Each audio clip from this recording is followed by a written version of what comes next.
System of linear equations, system of linear equation, two inequalities. हमारे पास ये equation है, सिस्टम सिंपल इनइक्वालिटीज़ लिखे, वो इक्वेशंस लिखी गई हैं। x1 plus a12 x2 equation है। इसे हम मैट्रिक्स फॉर्म में कैसे राइट करते हैं, इनके कोफिशिएंट राइट करते हैं। सबसे पहले a11 a12 a21 ये इसका कोफिशिएंट का कॉलम मैट्रिक्स बना लेते हैं। फिर जो हमारे पास वेरिएबल होते हैं x1 और x2 इसे ऐसे लिख लेते हैं, और फिर जो राइट साइड पे इक्वेशन होती है, वैल्यूज़ होती हैं सेम, ये हमारे पास ये मैट्रिक्स बन जाता है इक्वेशन की मदद से। इसमें हमारे पास फिर इसको ये वाला में जो कोफिशिएंट मैट्रिक्स होता है इसे हम ए बोलते हैं, और जो एक्स वाला होता है वेरिएबल वाला होता है उसे हम बोलते हैं ये इसका एक्स मैट्रिक्स, और फिर इस साइड पे जो होता है उसे हम बी से डिनोट करते हैं। System of the three linear equation same इसी तरह हमारे पास कोफिशिएंट राइट कर लेते हैं a11 a12 a13 और a21 a22 a23 a31 a32 a33 ये हमारे पास इसके कोफिशिएंट का मैट्रिसेस बन जाता है। फिर हमारे पास वेरिएबल x1 x2 x3 और राइट साइड वाली टर्म इसी तरह आ जाती हैं। ये हमारे पास a कहलाता है, ये x और ये b। हमारे पास consider and consistent in system if the non homogeneous system of linear equation has a solution, अगर उसका सोल्यूशन होगा it is said to be consistent, तो हमारे पास कंसिस्टेंट होगा। If has no solution it is said to be inconsistent. It means कि इसका ये होता है, अगर हम इसका इक्वेशन का ए का डिटर्मिनेंट लेते हैं, अगर तो हमारे पास वो ज़ीरो होता है तो फिर हमारे पास इसका सोल्यूशन नहीं होता, फिर हम इसे सॉल्व नहीं करते, अदरवाइज़ फिर हम इसे सॉल्व कर लेते हैं।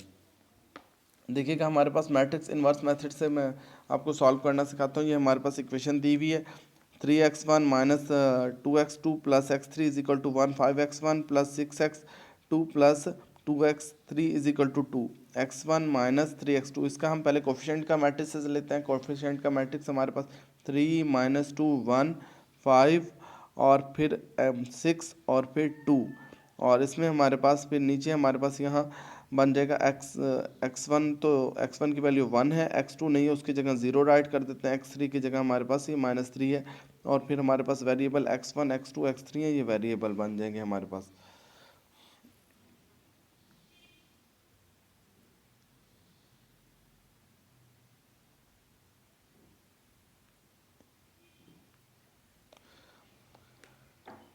इसके बाद देखिए इसे हम इक्वेशन को बनाते हैं ax is equal to B, ax is equal to B, ये एक हो गया कोफिशिएंट, और हमारे पास कोफिशिएंट वाला मैट्रिक्स, और ये हमारे पास x और ये b। अब आपने a का तो इन्वर्स फाइंड आउट करना है। a का इन्वर्स जैसे पहले फाइंड आउट किया था, पहले हम इसका डिटर्मिनेंट लेते हैं। अगर तो डिटर्मिनेंट 0 होगा तो फिर हम तो इस सॉल्व ही नहीं करेंगे। a की वैल्यू ये हमें फाइंड करनी है, x is equal to a inverse b, यानी कि इन्वर्स फाइंड आउट करके b के साथ मल्टीप्लाई कर देना है। सबसे पहले a का डिटर्मिनेंट लेते हैं, a का डिटर्मिनेंट फाइंड आउट करते हैं वही सिंपल मेथड से जैसे पहले करते थे। ये हमारे पास आ गया है -94। अगर ये 0 हो जाता है इधर नॉट पॉसिबल लिख देते हैं, मज़ीद आगे सॉल्व करने की ज़रूरत नहीं है। अब ये हमारे पास डिटर्मिनेंट तो आ चुका है, इसके लिए हमें चाहिए एडजॉइंट ओवर ए का डिटर्मिनेंट। एडजॉइंट फाइंड आउट करते हैं। एडजॉइंट का वही मेथड, आप तमाम कोफैक्टर बनाओगे, इस मैट्रिसेस के कितने कोफैक्टर बनेंगे 1 2 3, ये टोटल हमारे पास इसके 9 कोफैक्टर बनेंगे। फिर उन्हें हम कोफैक्टर मैट्रिक्स बना देंगे उसी तरह जैसे कल मैंने आपको a11 कहा था। आप ये सी की जगह a लिख लें, a11 -1 की पावर 1 + 1।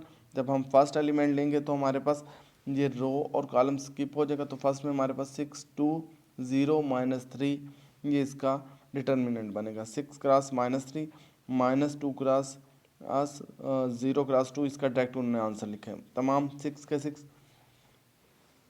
ये 3 कोफैक्टर फर्स्ट रो के, 3 सेकंड के और 3 सेकंड के, इसका कोफैक्टर मैट्रिक्स लिख के जब ट्रांसपोज लेंगे तो हमारे पास वो एडजॉइंट आ जाएगा। एडजॉइंट आ चुका है, a inverse is equal to a over a का डिटर्मिनेंट हमारे पास इसके नीचे लिख देते हैं। लेकिन अब थोड़ा सा एहतियात कीजिएगा, जब आपको मल्टीप्लाई करना है तो आपका ये डिटर्मिनेंट है ना, ये ऐसे राइट रहने दीजिएगा, इसे मल्टीप्लाई नहीं करना, डिवाइड नहीं करना, इसे लास्ट में डिवाइड करेंगे। अब हमारे पास इक्वेशन थी ऊपर x is equal to a inverse b। a inverse b में हमने a इनवर्स की वैल्यू भी निकाल ली, b की भी।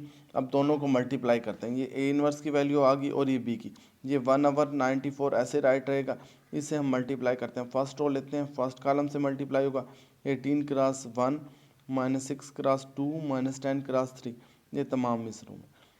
फिर फिर सेकंड रो लेते हैं, फिर इस कॉलम से मल्टीप्लाई करेंगे 17 cross 1 minus 10 cross 2 minus 1 cross 3, और फिर थर्ड रो लेते हैं, इससे मल्टीप्लाई करेंगे 6 क्रॉस 1 माइनस 2 क्रॉस 2 28 क्रॉस 3, ये इधर आ गया। इन्हें प्लस माइनस करने के बाद लास्ट में हम -94 से डिवाइड कर देंगे। फर्स्ट वैल्यू x1 की होगी, सेकंड x2 की और थर्ड x3 की। ये हमारे पास इन्वर्स मेथड की मदद से मैट्रिक्स का सलूशन है।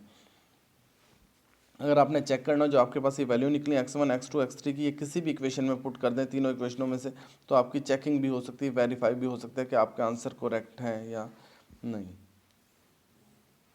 जी, इसके साथ के जो लास्ट में एक्सरसाइज में क्वेश्चन होंगे इन्वर्स मेथड वाले, आपने खुद करने होंगे। कोई प्रॉब्लम हो तो बता दीजिएगा, कहीं नहीं समझ आ रहा होगा तो मैं खुद सॉल्व करके दिखा दूंगा।